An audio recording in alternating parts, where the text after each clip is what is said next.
Comme gestionnaire de crédit, vous avez du pif. Lorsque vient le temps d'ouvrir un compte pour un nouveau client, vous faites une enquête de crédit et vous savez assez rapidement si le client est bon ou pas bon. Le problème apparaît lorsqu'il vient le temps d'établir une limite de crédit. Comment savoir si vous avez le bon chiffre? Avez-vous une méthode de calcul? Comment savoir si la limite de crédit n'est pas un peu trop petite et que ça ne va pas vous créer du travail supplémentaire pour débloquer des commandes artificiellement bloquées au crédit qui n'auraient pas dû l'être, frustrant ainsi la force de vente et les patrons? Comment savoir que vous n'allez pas mettre une limite de crédit trop haute ou vous exposant à un risque inconsidéré? C'est pas si facile.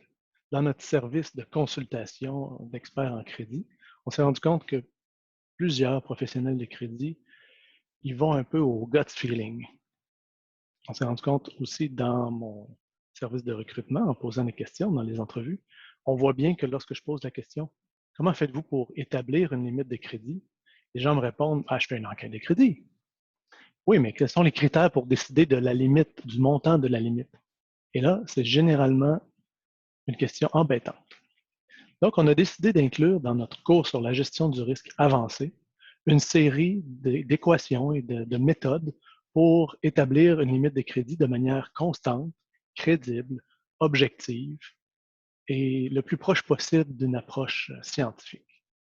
Donc, si vous avez envie d'améliorer votre méthode pour établir des limites de crédit crédibles, venez nous voir au Crédit Lab parce qu'on a décidé de prendre un extrait de ce cours technique, c'est-à-dire gestion du risque avancé, et de le donner gratuitement dans le Crédit Lab ce jeudi à midi.